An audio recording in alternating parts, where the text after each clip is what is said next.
Friends, आज के video में star delta starter connection pressure switch के साथ किस तरह से किया जाता है समझ लेते हैं। आज के वीडियो में हम जो कनेक्शन कर रहे हैं इसके लिए हमने एक ऑटो मैनुअल सेलेक्टर स्विच लगाया है। दैट मीन्स यदि आप मोटर स्टार्टर को मैनुअली ऑपरेट करना चाहते हैं पुश बटन के ज़रिए तो सेलेक्टर को मैनुअल पर सेलेक्ट किया। अब हम मोटर स्टार्टर को देखिए पुश बटन के ज़रिए स्टार्ट कर सकते हैं। ठीक है, मेन और स्टार कॉन्टेक्टर ऑपरेट है। जैसे ही टाइमर का टाइमिंग कंप्लीट होगा डेल्टा कॉन्टेक्टर पिकअप हो जाएगा, स्टार्ट स्टॉप हो जाएगा। ठीक है, और स्टॉप करने के लिए स्टॉप पुश बटन प्रेस किया तो यह तो हमारा जो कनेक्शन हुआ यह मैनुअल मोड में हुआ। यदि हमें स्टार्टर को मैनुअली ऑपरेट करना है तो इस तरह से मैनुअली ऑपरेट कर सकते हैं। अब यदि हमें प्रेशर स्विच के ज़रिए स्टार्टर को ऑटो में ऑपरेट करना है, दैट मीन्स प्रेशर के अकॉर्डिंग हमारा स्टार्टर स्टार्ट एंड स्टॉप हो, तो इसके लिए सेलेक्टर को सबसे पहले ऑटो पर सेलेक्ट कर देना है 1 नंबर पोजीशन पर। देखिए ऑटो पर सेलेक्ट करते ही स्टार्टर हमारा मेन और स्टार ऑपरेट हो चुका है। जैसे ही टाइमिंग कंप्लीट होगा डेल्टा कॉन्टेक्टर पिकअप हो चुका है। दैट मीन्स जब हमारा प्रेशर कम रहेगा तब हमारा स्टार्टर स्टार्ट हो जाएगा। जैसे ही प्रेशर मेंटेन हो जाएगा हमारा स्टार्टर ऑटोमेटिकली प्रेशर स्विच के अकॉर्डिंग स्टॉप हो जाएगा। तो इस तरह से कनेक्शन करने के लिए हमें कौन कौन से कंपोनेंट्स की रिक्वायरमेंट होगी, किस तरह से वर्किंग रहेगी, किस तरह से प्रैक्टिकली कनेक्शन किया जाएगा, हम वायर बाय वायर भी समझने वाले हैं एवं ड्राइंग के ज़रिए भी समझेंगे ताकि आपका सारा कॉन्सेप्ट क्लियर हो सके। तो वीडियो को लास्ट तक जरूर वॉच कीजिए। चलिए वीडियो स्टार्ट करते हैं और सबसे पहले हम सेटअप समझ लेते हैं। तो देखिए दोस्तों, यहाँ पर हमने टोटल 3 कॉन्टेक्टर्स कनेक्ट किए स्टार डेल्टा स्टार्टर के लिए। देखिए जो फर्स्ट कॉन्टेक्टर है मेन कॉन्टेक्टर पर ही हमने ओवरलोड रिले लगाया था कि मोटर ट्रिप हो सके। यहाँ हमारे पास डेल्टा कॉन्टेक्टर है और यह लास्ट वाला स्टार कॉन्टेक्टर है। टोटल 3 कॉन्टेक्टर हैं। इसके अलावा हमने एक ऑटो मैनुअल सेलेक्टर स्विच लगाया है। ऑटो मैनुअल सेलेक्टर पर यदि प्रेशर स्विच को हम 1 नंबर पर सेलेक्ट करते हैं तो उस कंडीशन में हमारा मोटर स्टार्टर प्रेशर स्विच के अकॉर्डिंग स्टार्ट एंड स्टॉप होगा। यदि हम इसे 2 नंबर पर सेलेक्ट करते हैं तो हमारे मोटर स्टार्टर को मैनुअली पुश बटन के ज़रिए स्टार्ट एंड स्टॉप कर सकते हैं। देखिए एक स्टार्ट पुश बटन है और एक स्टॉप पुश बटन है। ठीक है, आई होप आपको यहाँ पर कॉन्सेप्ट क्लियर हुआ ऑटो मैनुअल सेलेक्टर स्विच का। इसके अलावा हमने एक EAPL मॉडल का ऑन डिले टाइमर लगाया है। सबसे पहले टाइमर के बारे में बेसिक इन्फॉर्मेशन हम समझ लेते हैं। देखिए टाइमर में यह A1 और A2 टाइमर की कॉइल है। देखिए A1 ऊपर की तरफ है और A2 नीचे की तरफ, जिसमें हमें 220 वोल्ट सप्लाई कनेक्ट करना है। 15 नंबर पॉइंट और 16 ANC है। 15 कॉमन है ऊपर की तरफ, 16 ANC में रहेगा और 18 यहाँ पर ANO में रहेगा। ठीक है, 25, 26, 25 कॉमन है, 26 ANC है कॉमन के साथ और 28 यह ANO पॉइंट है। ठीक है, टाइमिंग सेटिंग की बात की जाए तो देखिए 2 नॉब आपको यहाँ पर दी गई हैं। ठीक है, नॉब के सेटिंग करके टाइमर की आप रेंज सेट कर सकते हैं। ठीक है, यदि दोनों को आप इस तरफ सेलेक्ट करते हैं दोनों नॉब को तो आपका टाइमर की रेंज मैक्सिमम 3 सेकंड तक हो सकती है। एक फर्स्ट नॉब को यदि आप इधर करते हैं इस कंडीशन में आपके टाइमर की टाइमिंग सेटिंग मैक्सिमम 30 सेकंड तक 30 सेकंड तक हो सकती है। ठीक है, अभी के लिए हमने टाइमर को 5 सेकंड पर सेलेक्ट किया है। ठीक है, टाइमर की सेटिंग हमने 5 सेकंड रखी है। ठीक है, इसके अलावा हम प्रेशर स्विच की बेसिक इन्फॉर्मेशन ले लेते हैं। प्रेशर स्विच में देखिए हमारे पास 2 स्केल होते हैं। रेंज स्केल, जिसकी रेंज आप देख सकते हैं 8 बार से लेकर के 32 बार, यह मेन स्केल होता है। ठीक है, रेंज स्केल जिसमें आप प्रेशर सेलेक्ट कर रहे हैं मैक्सिमम प्रेशर जितने पर आपका कंप्रेसर या स्टार्टर स्टॉप होगा। डिफरेंशियल स्केल में आप लिमिट सेट करते हैं। ठीक है, डिफरेंशियल स्केल में भी हमने 5 सेट किया है और रेंज स्केल में हमने 14 सेट किया है। दैट मीन्स हमारा जो मोटर स्टार्टर है जब 14 बार प्रेशर आएगा तब स्टॉप हो जाएगा। ठीक है, 14 बार इसकी मैक्सिमम लिमिट हो चुकी है जिस पर हमारा स्टार्टर स्टॉप होगा। अब जो हमने डिफरेंशियल स्केल सेट किया है, जब कंप्रेसर बंद होगा या स्टार्टर बंद होगा तो प्रेशर कम होगा, जाहिर सी बात है। जब प्रेशर 5 बार कम होगा, 14 में से 5 गया तो 9 बार। ठीक है, 9 बार पर जब प्रेशर आएगा उस कंडीशन में हमारा कंप्रेसर या स्टार्टर ऑटोमेटिकली स्टार्ट हो जाएगा। दैट मीन्स कंप्रेसर बंद कितने पर होगा, 14 बार पर, और स्टार्ट कितने पर होगा, 9 बार पर। आई होप आपको यहाँ पर कॉन्सेप्ट क्लियर हो रेंज स्केल और डिफरेंशियल स्केल का। ठीक है, अब इनके सेटिंग किस तरह से की जाती है तो सबसे पहले आपको यहाँ से स्क्रू को आप यहाँ से ओपन कर लीजिए, ठीक है। यह नॉब को आप यहाँ से रिमूव कर लीजिए, ठीक है। नॉब रिमूव हो गई है। सबसे पहले रेंज स्केल के आप देखिए इस बोल्ट को यहाँ पर रोटेट कर कर आपको जितना भी प्रेशर चाहिए सेट कर सकते हैं, ठीक है। यहाँ पर देखिए नॉब ऊपर नीचे हो रही है रेंज स्केल की, ठीक है। तो रेंज स्केल की नॉब को आप यहाँ पर इस तरह से सेट कर सकते हैं, ठीक है। देखिए जितना भी प्रेशर आपको चाहिए, अभी हमने 14 बार पर सेट किया है। डिफरेंशियल स्केल को 5 बार पर सेट करना है, ठीक है। तो 14 पर हमारा स्टार्टर बंद होगा और 5 डिफरेंशियल है, तो 14 माइनस 5 9 बार पर हमारा स्टार्टर स्टार्ट होगा, ठीक है। तो ऐसे देखिए 5 बार पर हमने अभी डिफरेंशियल स्केल को सेट कर दिया है। जब हम प्रेशर की सेटिंग कम ज़्यादा कर रहे हैं तो स्प्रिंग के टेंशन यहाँ पर मेंटेन हो रहा है, ठीक है। जब आप प्रेशर कम ज़्यादा करें तो स्प्रिंग में टेंशन कम या ज़्यादा होगा उसके अकॉर्डिंग, ठीक है। कनेक्शन की बात की जाए तो फर्स्ट नंबर पॉइंट यह कॉमन पॉइंट है, इसके साथ यह एनसी पॉइंट है, ठीक है। जब प्रेशर कम रहेगा तब सप्लाई यहाँ से आएगी। फॉर एग्जांपल अभी प्रेशर कम है, मोटर स्टार्टर को स्टार्ट होना है, ठीक है। तो कॉमन और एनसी के साथ कनेक्शन किया जाता है नॉर्मल कंडीशन में, और यह एनो पॉइंट है, ठीक है। जो कनेक्शन के लिए हमें कॉमन और एनसी पॉइंट का यूज़ करना है, सबसे पहले हम न्यूट्रल का कनेक्शन समझ लेते हैं।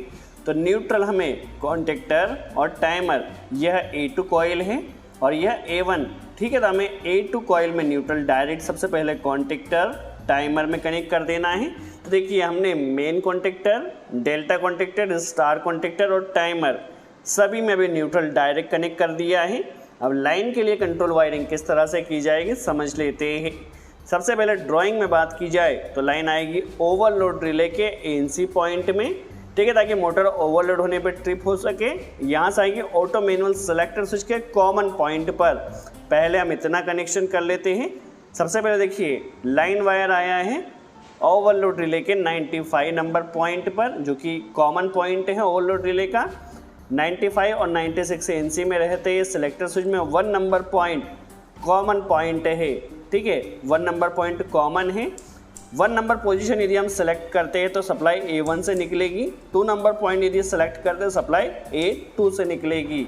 कनेक्शन के लिए ओवरलोड रिले के 96 नंबर पॉइंट से कनेक्टर लेना है और इसे सिलेक्टर के 1 नंबर पॉइंट जो कॉमन पॉइंट है, कॉमन पॉइंट पर कनेक्ट कर दिया है।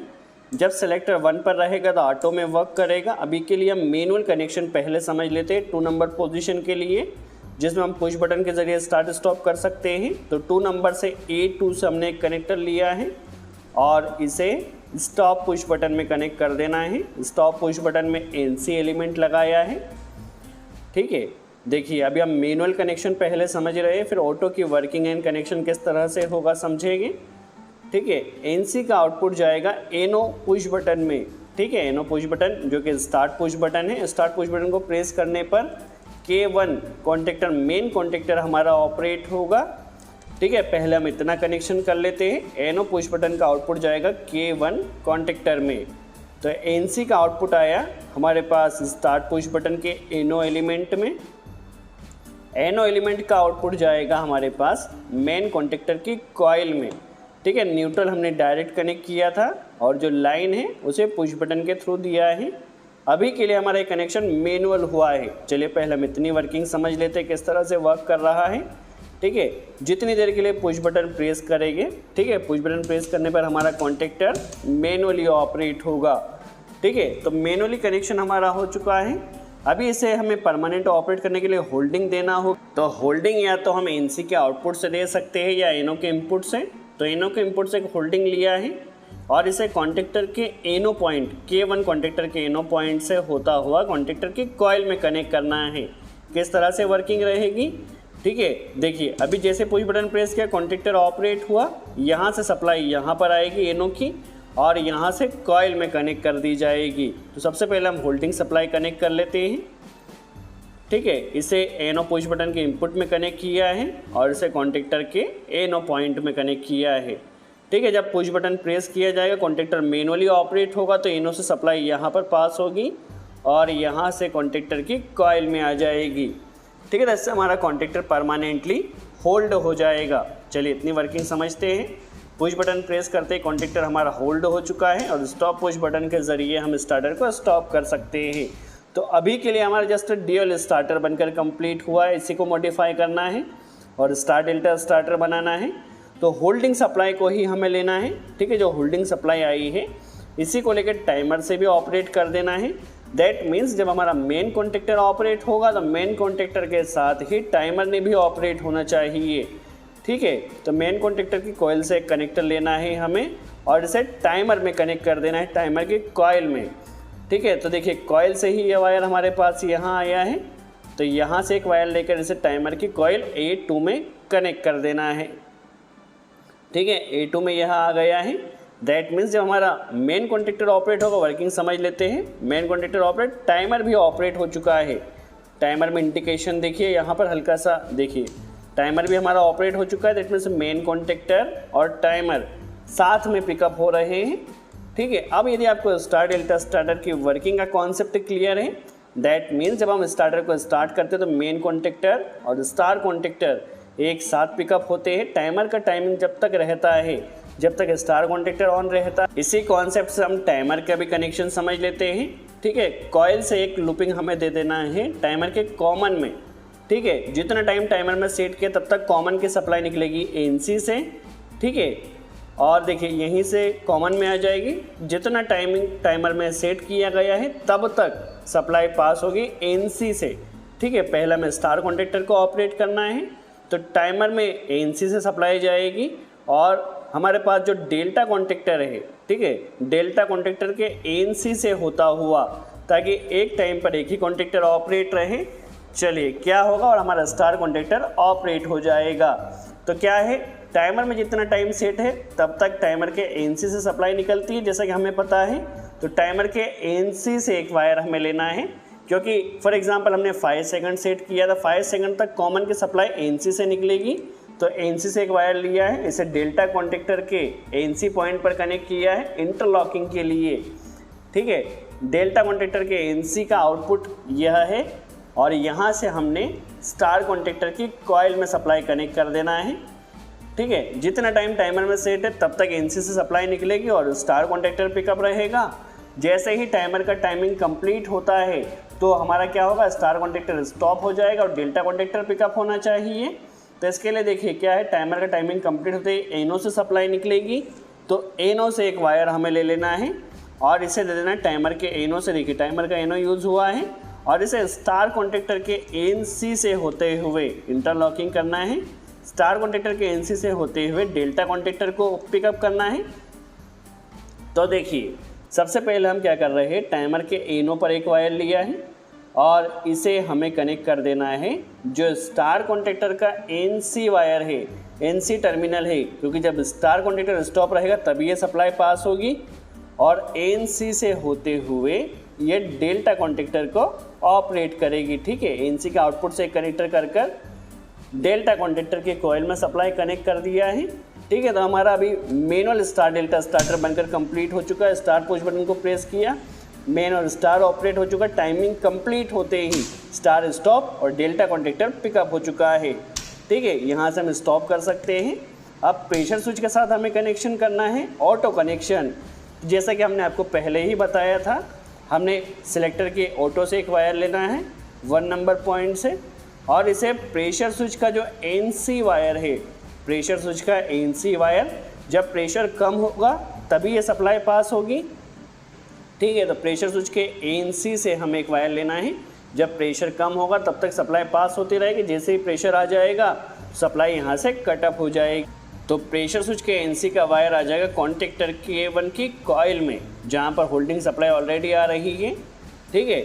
हम प्रैक्टिकली पहले कनेक्शन कर लेते हैं। तो देखिए सबसे पहले हमें क्या करना है, सेलेक्टर के 1 नंबर पॉइंट पर एक कनेक्टर ले लेना है A1 पॉइंट पर, ठीक है। A1 पॉइंट से कनेक्टर लिया है ऑटो कनेक्शन के लिए, इसे ले जाना है प्रेशर स्विच के कॉमन पर, ठीक है। प्रेशर स्विच में कॉमन एनो एनसी की पोजीशन चेंज हो सकती है। आपके पास जो भी मॉडल का प्रेशर स्विच हो उसमें पहले आप चेक कर लीजिए कॉमन कहाँ है, एनो कहाँ है, एनसी कहाँ है, ठीक है। अभी के लिए हमने क्या किया, देखिए कॉमन पर एक वायर कनेक्ट किया है। यदि प्रेशर कम रहेगा तो कॉमन की सप्लाई एनसी से निकलेगी, तो एनसी से एक वायर कनेक्ट किया है हमने और इसे ले जाकर जो मेन कॉन्टेक्टर की कॉइल है, जो होल्डिंग सप्लाई है, होल्डिंग सप्लाई में से हमें कनेक्ट कर देना है। ठीक है, जब तक प्रेशर कम रहेगा तब तक सप्लाई आती रहेगी। ठीक है, अभी इसे 2 पर सेलेक्ट किया है तो स्टार्टर हमारा मैनुअली ऑपरेट हो रहा है। ठीक है, मैनुअली स्टार्ट स्टॉप हम कर सकते हैं। अभी देखिए मैनुअली रन कर रहा है। स्टॉप करने के लिए स्टॉप पुश बटन प्रेस किया। ठीक है, ऑटो में देखिए 1 नंबर पोजीशन पर हम सेलेक्ट करते हैं तो हमारा यदि प्रेशर कम रहेगा तब तक हमारा स्टार्टर रन करता रहेगा। देखिए जिस तरह से हमारा स्टार डेल्टा स्टार्टर वर्क करता है, प्रेशर कम रहेगा तब तक, जैसे ही प्रेशर आ जाएगा हमारा स्टार्टर ऑटोमेटिकली स्टॉप हो जाएगा। आई होप आपको यहाँ पर कॉन्सेप्ट क्लियर हुआ हो। Star delta starter connection pressure switch के साथ किस तरह से किया जाता है। दोस्तों यदि वीडियो अच्छा लगा हो तो लाइक का बटन ज़रूर प्रेस करें। कोई डाउट हो तो कमेंट्स में ज़रूर पूछें। सो आज के लिए इतना ही। Thanks friends.